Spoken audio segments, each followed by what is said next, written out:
Hello to everyone. Hello to all of you out there. I am Dr. Bill Seeger.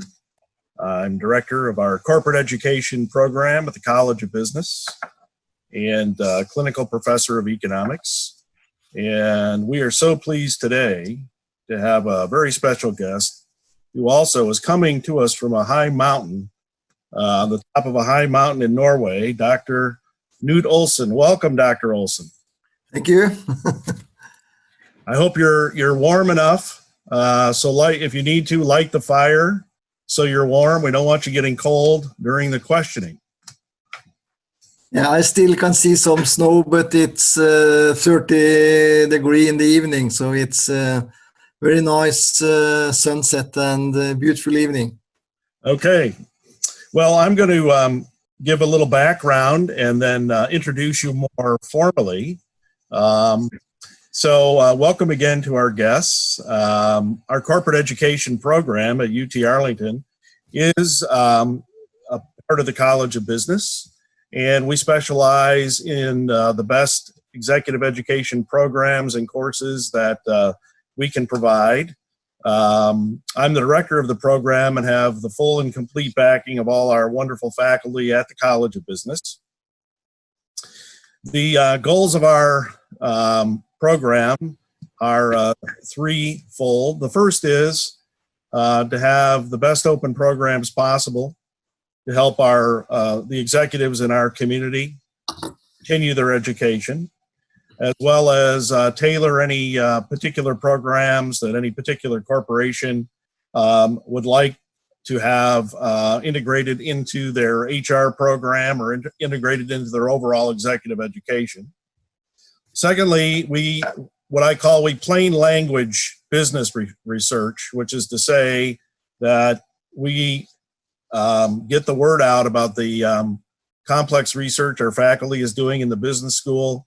We make it practical and we bring it to you so you can actually apply it. It will not stay in the library or virtually in old and musty volumes. We get it out to you in plain language so you can use it to the best of your abilities. And with our COVID series, we demonstrated that we really want to help our community, and anything we can do to help the community, Arlington, Fort Worth, Dallas, we will do so in terms of providing information and education. Okay, well with that, let me turn then to our special guest. So as I tried to print out all the background information, but I didn't have enough reams of paper, so I had to stop. But Dr. Olsen has his PhD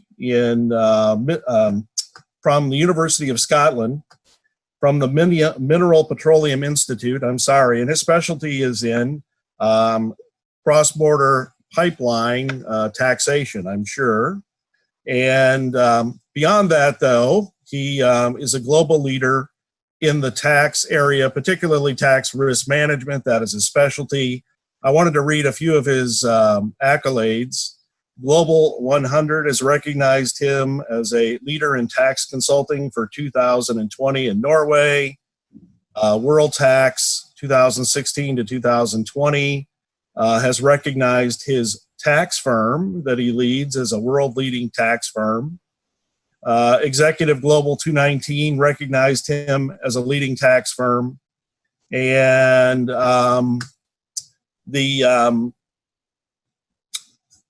that's not clear, but it says AI, and I wish I knew what that was referencing, but then he was recognized as a leader in tax consulting for 2019 and 2020 in Norway.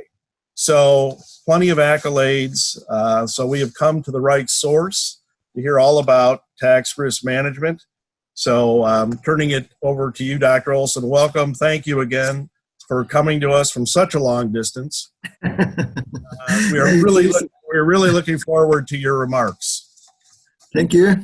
Thank you so much for inviting me. It's a pleasure. And I think this topic is quite important and probably one of the most important topics in taxation. whatever field it is in. So I think it's so important. So it's very good to talk about it, because it's everyone should know about it, deal with it, and work with it. So it's quite important issue.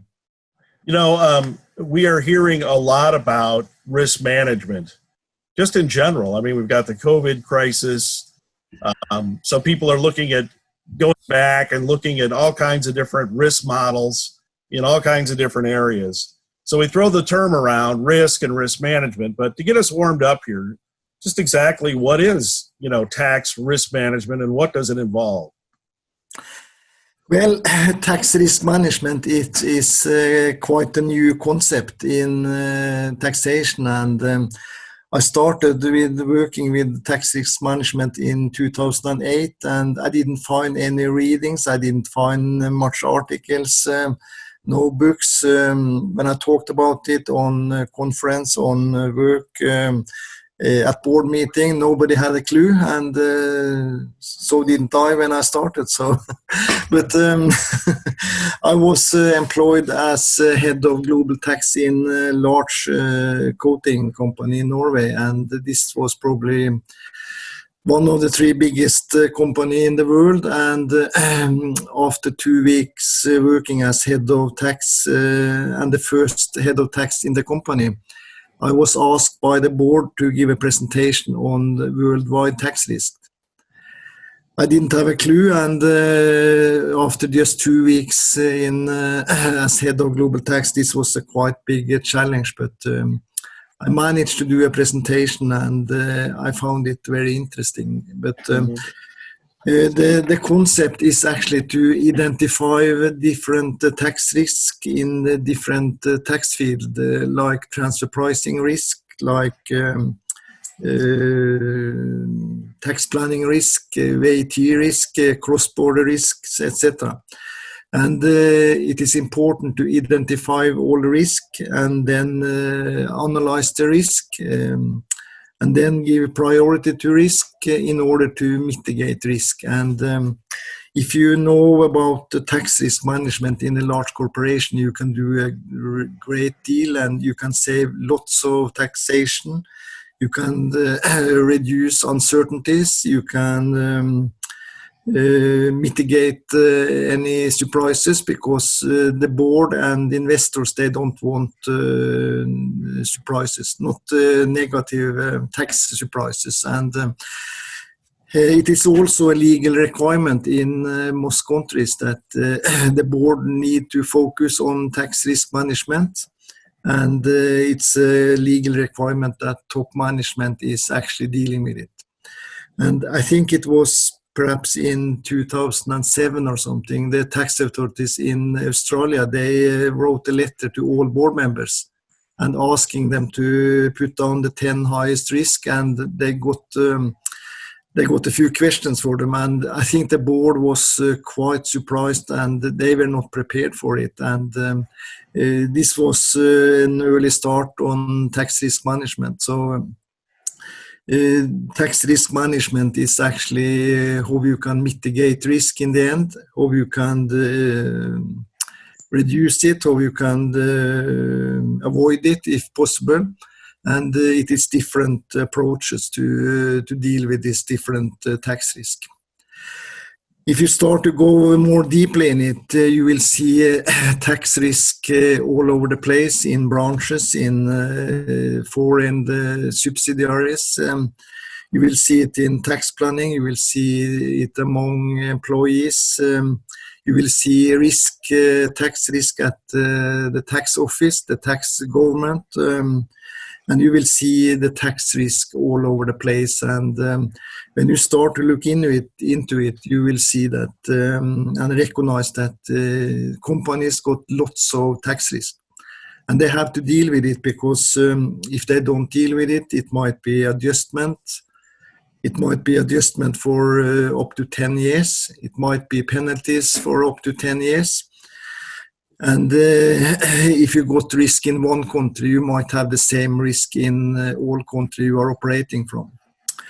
When I started as head of global tax, as an example, we didn't have any proper transfer pricing documentation. And this was actually affected in more than 120 countries. We didn't have any proper documentation. We didn't have any policies. If we had had tax inspections in different countries, we would really been suffering.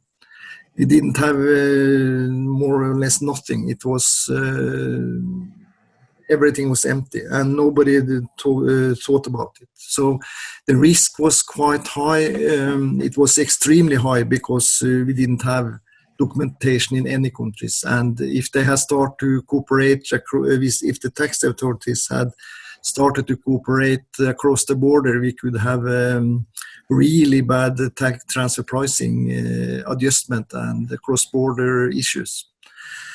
So this was why I started to interest for risk management, and I found it so interesting because I'm working with all different part in taxation, from tax planning, cross-border taxation, cross-border VAT, cross-border customs, all elements of transfer pricing, expats, etc., and permanent establishment, double taxation, credit tax, etc. And the risk is so high, and if you accumulate the risk in all countries, I believe tax risk is probably one of the 2 or 3 highest risk in any companies. And that's any kind of risk you might have all over the place. So normally I say that the tax risk is probably the highest risk you can ever deal with. Maybe among reputation, but the tax risk is really high, and it might be the same risk in different countries. So yeah, from your board experience, when you talk about identifying risk and then mitigation, is the board most interested then in using that information to allocate resources to the risks that are highest? Is that one of the things that they're interested in, or are there others you can add to that? Well, I recognize when I'm talking to board members around the world, when they recognize that this is a risk and they recognize that they can do a lot about it, they understand that this will affect the bottom line, and they are quite interested in using tax risk in order to increase the profit after tax. They are interested in avoiding all the risk, in avoiding uncertainties. And I got a few examples I can use. We had a high risk in US company. They delivered goods to Mexico, and it was manufacturing production in Mexico. And the goods were transferred back to United States, and probably about 95% of the profit was taxed in US, and a very small part was taxed in Mexico. We had about 40% tax in the United States and 18% in Mexico. So the company actually had a really bad tax structure. And when we changed it and we sold the goods from US to Mexico, which then sold it to UK. And by doing this, we saved about 100 million US dollar every year. And this was a really benefit of the tax risk management. And we recognized this because I looked into all the risk around it. And I was able to recognize how we should deal with it and how we should restructure the business. And this was the saving. And the board were really impressed because it's very difficult to find any way you can earn 100 million more each year without doing more than I think I spent 1 week working on this, and this was really good payment for the work we did. Right. I wanted to get you to clarify something. Those kind of numbers, 100 million, are usually associated, from my background, with aggressive tax restructuring. However, I don't think that's what you meant here by mitigating risks. That is, going more aggressive, correct? This was becoming more compliant, but by doing so, these savings were available. Could you comment on that? Yeah, and this was not aggressive tax planning. This was just reconstruction and restructuring the business. And everything was according to the book. And I wrote a long explanation to the tax authorities in US, in Mexico, and in UK, and I explained what the situation had been and what we would do, and they accepted it. We didn't have any penalties, we didn't have any argue against it, and the tax authorities in all countries, they said this is okay. It is no aggressive tax planning. It's not any tax evasion. It's not legal, unlawful. So we explained everything, and the saving was really massive by this.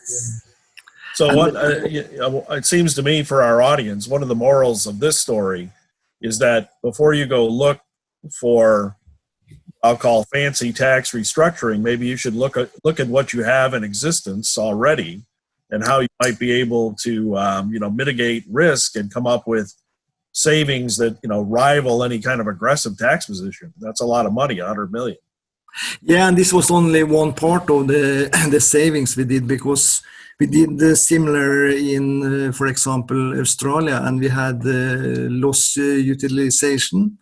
And we were about to lose it, and we started to look into it before it was too late, and we were able to do some actions and some planning, and we actually saved about 40 million Australian dollar by being able to utilize the loss which we might have lost after a few years.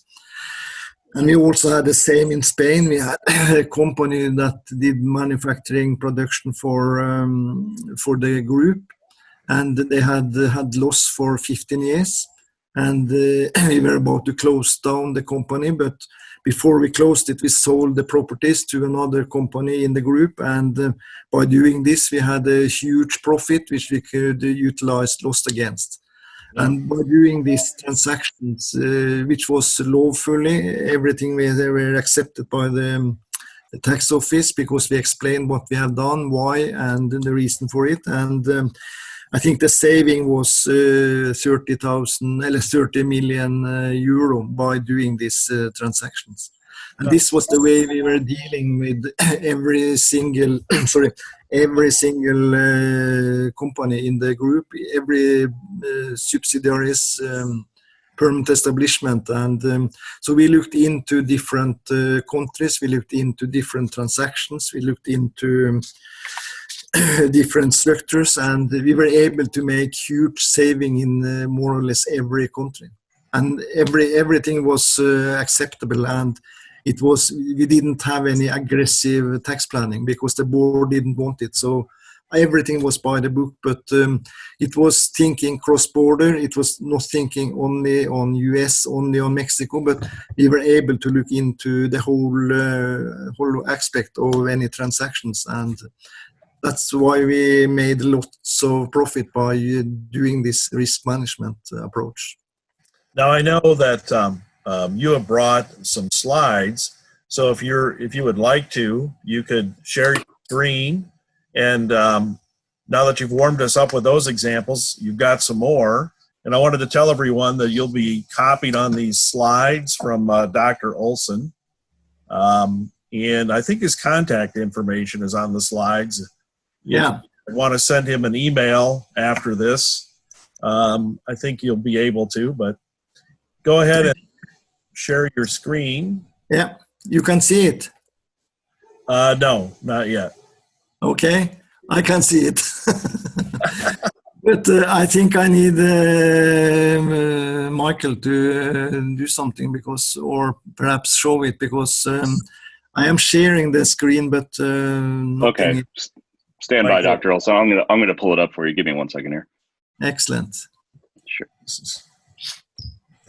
This is why we have Mike Woolman. Yeah. One of many reasons. It's much appreciated, so it's important. And while he's pulling up the slides, there are many probably people interested in risk analytics.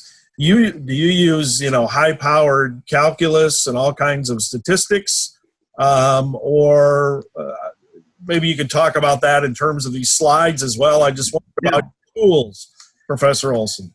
Yeah, I use different tools, and most of them are self-developed. Okay.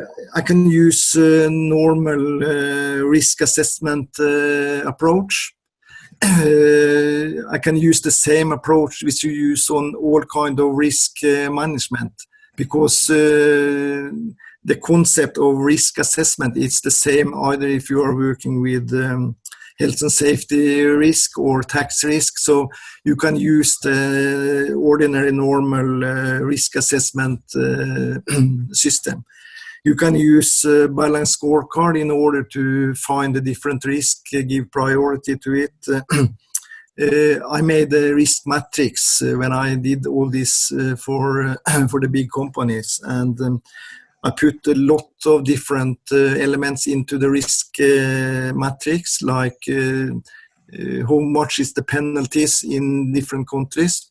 If the penalties was 400%, the risk was much higher than if the penalty was 25%. I looked into the turnover, the sales, the internal sales. I looked into if it was any transfer pricing issues. So I made a matrix with probably 15, 20 different elements, and I gave them different scores so I could pick out the 2 or 3, 4, 5 highest risk countries or risk transactions or risk elements. So, and I also developed ISO 9001 system for risk management globally. And I believe I was the first worldwide who did this. And the reason I did it was when I was head of tax in this coating company, I wasn't quite satisfied with the risk management I had done. I wasn't sure if I had managed all risk. So I developed a system where companies could be ISO certificate on transfer pricing or the risk management. Okay. And I did this for H&M, Hennes and Mauritz in Sweden. And this is a very, very useful approach to do it, because it's you do it very properly and you follow certain elements and approach to find a decent way to do it. And we had actually a tax inspection in Norway, and they asked me to give a presentation on risk management and the risk we had in the company and what we have done with it, and why we thought it was risk. And we had a presentation for 1 day or something, and we explained what we have done on risk management and the ISO certification which we got. And after 1 day, they said, we are happy with the risk management. We think you are dealing with everything properly, and we don't want to continue with the inspections. So we were actually able to close the tax inspection by 1 day. And I think the average tax inspection in United States, for example, is 7 years. From the tax authority start with the inspection till they are finished. And then you might end up in the court, which might take another 10 years.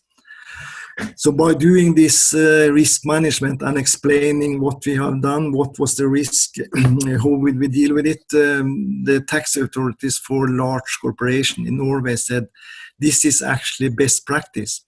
and they were quite surprised and impressed what we had done. And I think the ISO certification was the reason why they stopped the investigation after just 1 day. And this is a lot of saving if you can avoid having the tax authorities on your neck for 7 years. That's really Yeah, exactly. Well, Mike has the slides up. Can you see them, Dr. Olsen? I can see them. You can see them? Yes. So just tell him when you want to go to the next one. Sure. Yeah. Morris. This is actually an article I wrote a few years ago, and because I believe, and I still believe, that the tax climate is changing for the worse. We got higher tax risk, we got more risk, we got different risk, and the climate is really bad for large corporations. They have to spend far more time on the tax investigation, tax appeals, etc. And the tax authorities is more educated, they are more trained, they are more aggressive. We got really over complex tax legislation worldwide, and the cross-border legislation is quite difficult and complex. Only the transfer pricing legislation is difficult. It is so we need to be prepared for the worst, and this is a part of the risk management. Every tax manager have to be prepared for the worst situation. What can go wrong? What might go wrong? So this is a good thinking, and I think a really high risk is that the tax manager, the board, top management, they said it has never happened before, so we don't have the risk. But that's a really high risk if they have this opinion. Yes. If it haven't happened before, it might happen quite soon. So. And if they are not prepared, it might be the worst. Okay, next, please. Thank you. This is just a tool I use for identifying different risks in general. I put up some different risks, and I consider whether the significance and the probability. And if you got risk in the top right corner, you got the highest risk, and this is the risk you need to focus on. This risk approach might be different from company to company. The risk might be different, and the risk you need to focus on might be different. This is just a few examples of risk you need to deal with, and transfer pricing is always high risk. Reputation risk is not actually a taxation risk, but it's a high risk because of the taxation. You got cumulative risk in all countries you are operating from. You got compliance risk, you got operation risk, etc. And you got risk with the tax authorities, you got risk with the permanent establishment. And you just need to identify all this risk, analyze it, and put it in the right corner. You don't need to deal with risks that are low. You do not need to deal with every kind of risk, but you need to focus on the risk in the top right corner.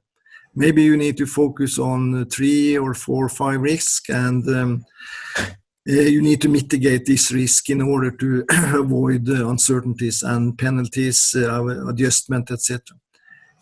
After 1 year, you need to do it again, and then you might have some different risk, or you may still have the same risk you need to put attention on. So this is just an example of how you can identify risk and deal with it, and what you need to focus on. Next, please. If you go just on transfer pricing and do the similar analysis, you got lots of different risks, and you need to focus on a few of them. Cumulative risk is always a risk in international taxation. Reputation risk. Intellectual properties is a high risk because the value might be very high and the royalty payment might be high. Business restructuring is a really high risk in some businesses, and this is a risk you need to focus on.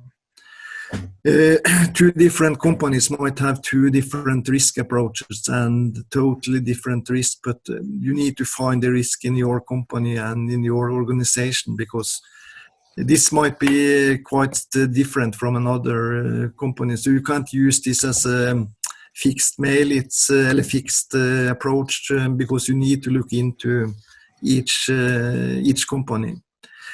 You need to look into each company, each subsidiaries, each transactions, like internal rent, borrowing, internal sales of goods, royalties, etc. So you need to focus on what might be the risk in different companies.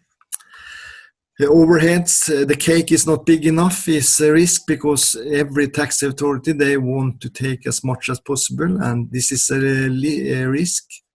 Transfer pricing might be a low-hanging fruit, which is a high risk.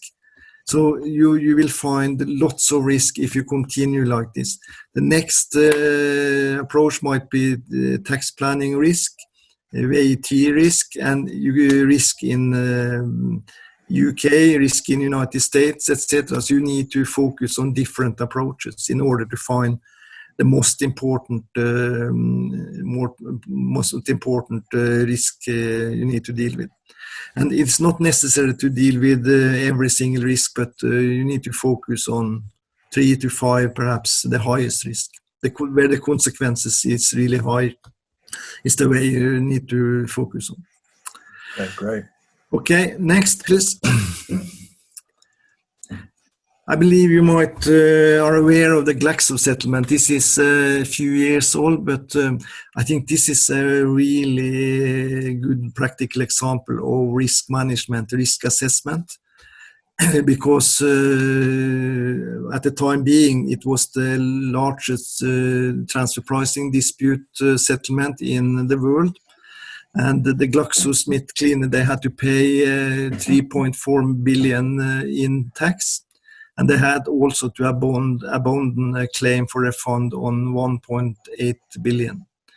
And they accepted actually 60% of the total claim.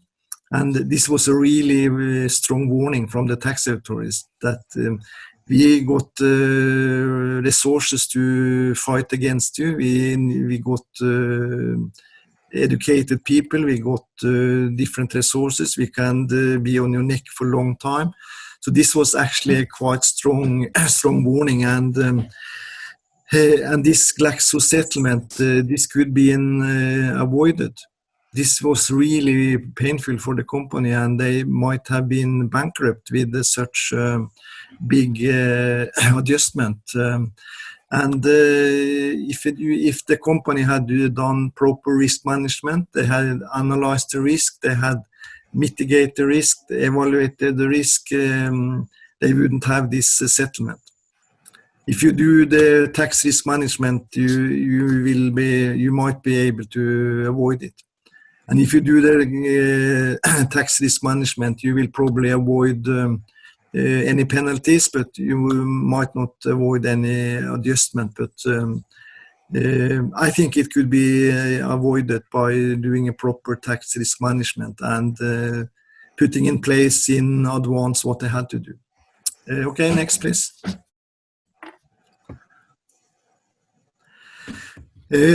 Both the tax, the IRS and the company, they did some risk consideration when they got this case. They might lose a court case, and this is the opinion of both the tax authorities and also the company. If you have to take the case to the court, it might last for 10 years. You might have to pay in the tax which is disputed before the tax court is closed. You might need to pay attention for 10 years, and it might be really costly. It's a risk continuing, so that was probably why both parties accepted it. It might be really time-consuming, and we see in United States, if you got the transfer pricing documentation, the tax authorities might ask for emails from the CFO, from the manager, and they might ask for all of the emails for 5-6 years backwards. It's a huge huge work to do if you got a tax inspection like this. So this is quite expensive, and nobody is got any benefit by continuing. So that was why they had a settlement. Both parties, tax authorities and the company, they could use the resources otherwise than fighting on the tax issue. So settlement is more preferable for both parties than losing a court case, and it is better to have certainty of 60% than uncertainty of maybe 0 to 100.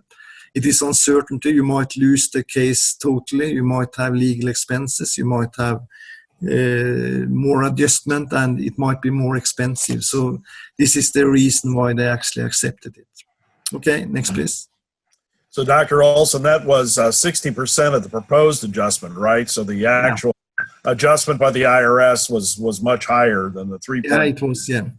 Yeah. But the company didn't want to accept it, and if they had to pay all of it, they would have fought it in the court, right? Room. So this was actually what the tax authorities, they recognized that this was the maximum they could have, and they also had a risk they could get nothing, and that would be a very strong message that they had lost a big case like this. So that was why they accepted the 60. Yeah, and the government had the risk that the IRS employees had misunderstood or misinterpreted the case, that they would lose it. It would be a risk that it could lost case could cause precedents for other companies. That would be quite costly for the IRS and the government. And the taxpayer might be bankrupt before the trial were finished. So this was actually different arguments they used in order to accept it. And they didn't want to upset the taxpayer too much, but I think they were quite upset by this adjustment anyway.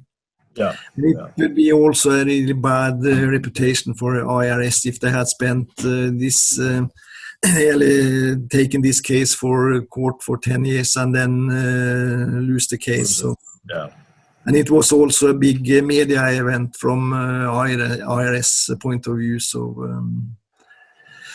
this is the biggest, but we see lots of really bad and really high settlements and also court decisions because the companies haven't done any risk assessment. So risk assessment is really important all over the place in taxation. Okay, next please. And one might ask, how did they pick Laxo for investigation? It might be administration risk analysis, because the tax authorities have a duty to analyze the risk. Where is the risk for tax evasion highest? The size of the case, potential tax effect. Maybe they had some historic knowledge, or maybe even whistleblowing, which is a really huge way of getting any adjustment. Many employees don't feel they have been treated well, and then they start whistleblowing in the system. It might be some red flags and it might be other things, but as I said, the settlement could have been avoided by proper tax risk management. If the tax manager had done a proper tax risk management, maybe cost perhaps 1 million in cost for doing a really proper and good risk analysis.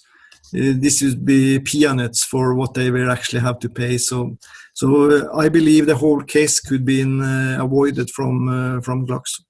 It was they didn't do their homework, and they didn't recognize the risk, and this was the result of it. Okay, next please. I will say a few words about the Rolls-Royce corruption scandal in 2017. This is not so much about taxation, but they had a fine of 671 million pound. And the court said that Rolls-Royce had to have a big discount on the fine, because if they had actually given them the fine they were planning to do, Rolls-Royce would have been bankrupt. So it was, they looked into that a really big English company like this, they couldn't afford it to be bankrupt due to corruption, but it's not normal that the company doing corruption will have a really big discount, but the court said this is the only way they can survive. If they should have the real normal penalties based on what they have done, it would be far more higher. They also had to pay internal investigation cost for 123 million pound. And the reputation for Rolls-Royce was damaged. They had spent 100 years or more in order to build up maybe the world best reputation, and they damaged it because they were greedy. The total cost of the scandal is nobody probably know, because what will the effect be by a corruption scandal like this for the next 5, 10, 15 years or something.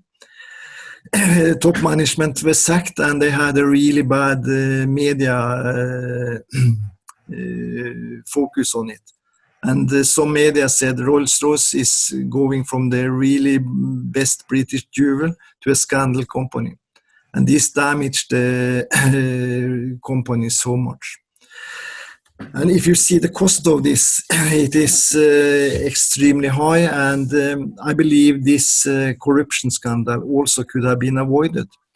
If the company had done not maybe tax risk management, but risk management on corruption, it could be avoided.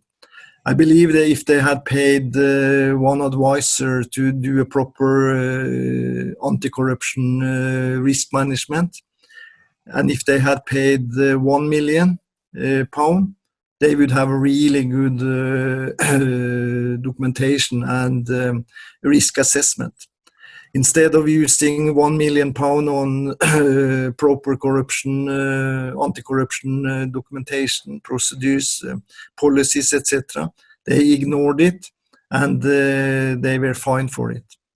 So the cost would probably be less than 1%, maybe less than 1.0 or something, but the cost by avoiding this would be minimal. Next, please. And this is the corruption scandal is also a tax risk, because the company paid 721 million pound in fines, and this fine is not tax deductible. So the cost of it was really high, and if you got penalties like this, you got a really high tax risk, because penalties is normally not deductible. So this is not only a corruption risk, but it's also a tax risk for the penalties, and reputation risk and everything. And I believe if one person who is knowing anti-corruption and risk management had been working for a few months, they would have avoided it. So the cost of it would have been really minimal.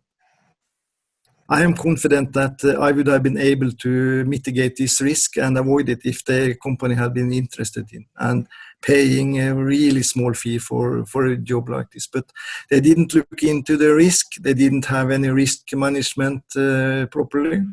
And they thought this has never happened before. Even if they had corruption for 25 years, they took a really huge risk, but they didn't have a risk management system in place. So, Dr. Olsen, I was remiss. I should have told our audience that you're also an anti-corruption expert as well. So you've got the full package. I apologize. So they know that you just didn't decide to talk about Rolls-Royce, at random. This is something I'm sure you have thought a lot about. With the time we have remaining, Dr. Olsen, I wonder if you could leave us with the key takeaways. In particular, how should our practitioners on the call get the attention of upper management so that they understand what money is really at stake when it comes to risk management? The benefit of it is unlimited, I believe, because depending on the risk you got on different areas and different taxes, it might be really huge. So the benefit is that you don't have any uncertainties. You don't have any surprises for the board because you can tell the board, this is the risk, do you want the risk? And they can accept if they want to have a high risk, a medium risk, a low risk. And you are able to explain them that you can utilize losses, you can have more secure tax planning. If you are aware of the risk, you can deal with it. But if you don't know what the risk is, you just you will be having some surprises and some adjustment. If you do a proper risk assessment, you will recognize what is the risk, what do I need to focus on, and you might avoid penalties, you might avoid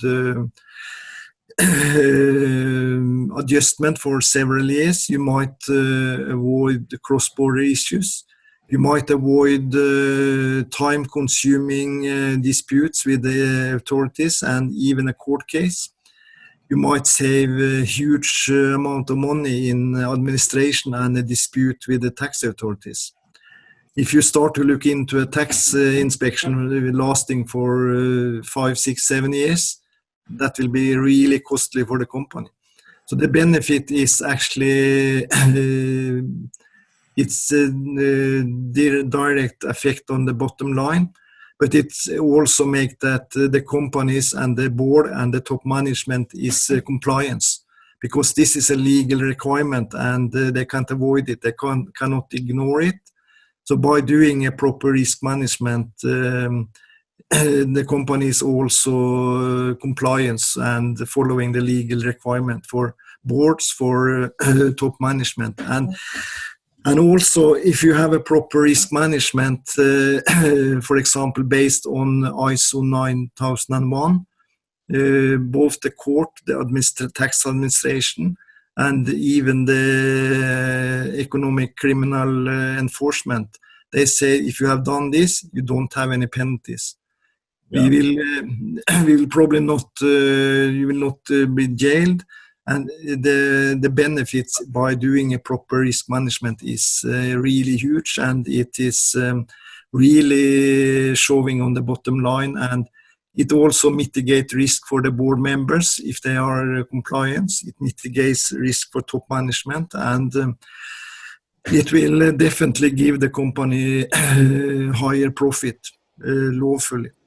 And they got a tool in order to deal with the risk. So I think the tax risk management is the most important issue in taxation, whatever taxation field you are working in, because it affects everything. Dr. Olsen, a couple of questions are rolling in. I asked Mike Woolman if he would repeat them because they're flashing on my screen. Mike can see them. Sure. Sure. Dr. Olsen. Sure. So the question came in, do you try to convince the board about what they should do or not do, I should say, or should you just present the risk results? Well, I start explaining that the board has really high legal responsibility. I explain them that this is your responsibility, you cannot ignore it. If you ignore it, you might risk jail, you might risk penalties, you might risk losing your job. And then I continue with explaining what the saving is, what the benefit are with having proper risk management.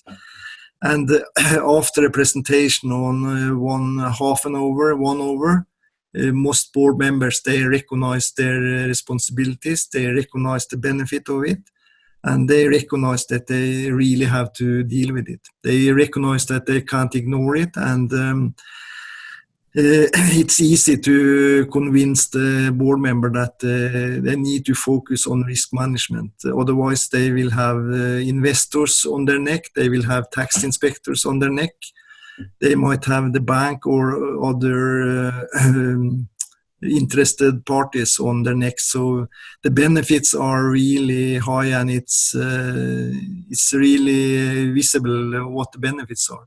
So 1 hour at the board meeting, you normally have a job on risk management.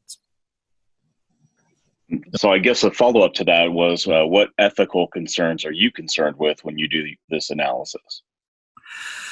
Well, I think if you are doing risk management, you are actually also complying with the ethical elements, because you are dealing with what is the risk, what can we accept by the risk, and my understanding is that you actually have a higher ethical standard if you do risk management, because you know what you are doing, you know what is a consequence might be, and if you do risk management like I do, I involve the tax authorities. As I mentioned in the beginning, I wrote a really detailed report to the tax authorities in US, Mexico, and UK, and we did the restructuring, and I'm convinced that this is benefit for the company, and you don't need to do any aggressive tax planning by having risk assessment, but it's an important legal element you need to, and you have to focus on.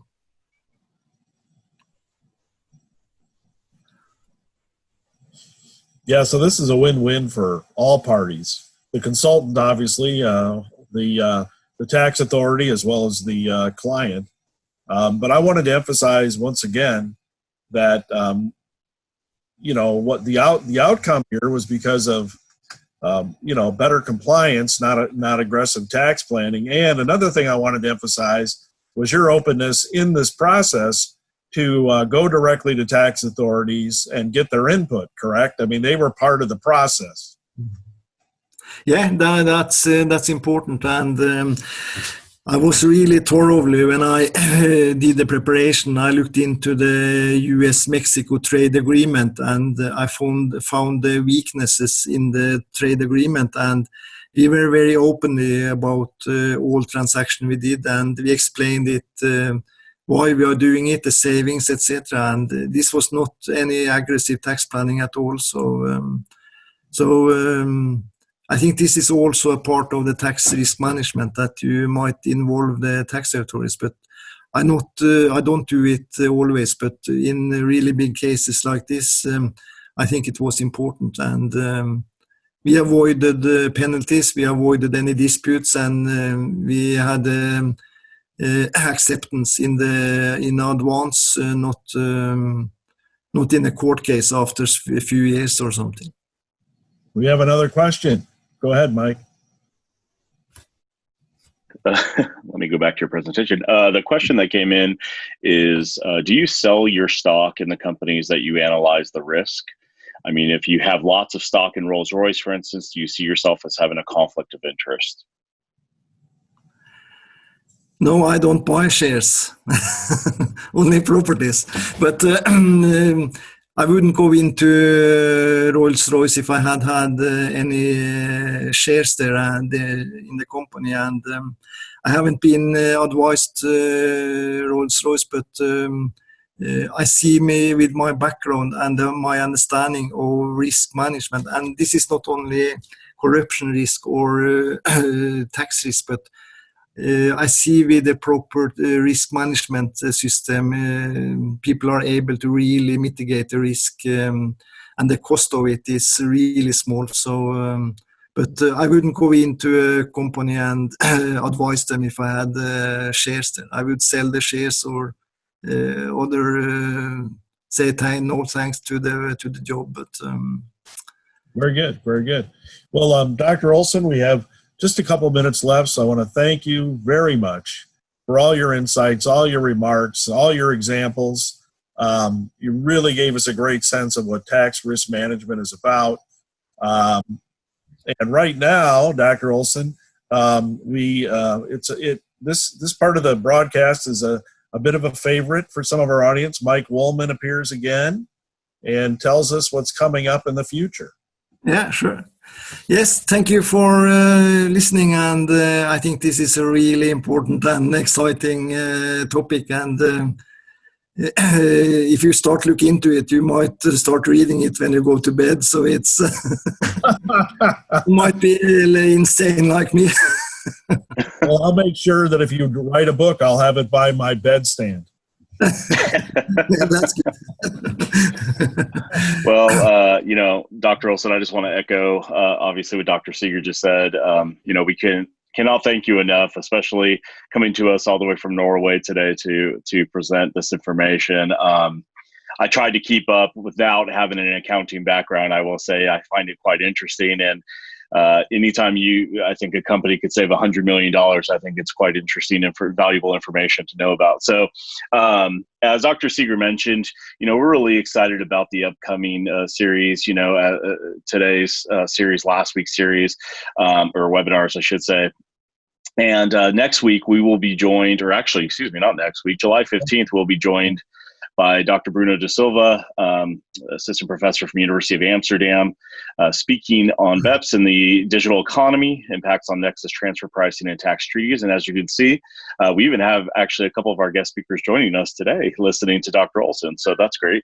But we will be followed by Dr. Paula DeWitt, who is going to be speaking. I see Dr. William Bird just jumped up on the screen. Thank you for being here as well, who's going to be speaking on FACTA. And then we have tax technology and the future of tax departments with Dr. Toledo, I believe it is, correct? Yes. Toledo. And so if you would like to register for any one of these webinars, if you go to fortworth.uta.edu/corped, I'm going to put this actually in the chat box for all of you guys to have the link. But as Dr. Seeger mentioned, we are going to be sending out certificates. Did you have a comment before I get to housekeeping, Dr. Olsen? Yeah, just one comment. And you said 100 million saving. This was not the total, that was the annual saving. Oh, my goodness. Okay. Annual. Even better. Yes. My goodness. Let's see. We have a couple chat questions that have come in. Let's see, just to make sure. Oh, okay. The thank you for good presentations have come in. That's great. But what I was going to mention too, a little bit of housekeeping comments. For those of you that have elected for CPE credit for today's webinar, we are creating the certificates of completion. Those will come out to you within the next, typically about 48 hours, along with the slides of today's presentation. Our webinars are always recorded, and those will be going up as well on the corporate education webpage at UTA Fort Worth's website. So I will be putting, again, the website in the chat box, so just go ahead and direct your attention there if you have not been to our website yet. But otherwise, again, Dr. Olsen, we can't thank you enough. Thank you for listening. Thank you, Dr. Olsen. Stay warm. Yeah, sure. Bye-bye. Thanks, everyone. Take care. Bye-bye.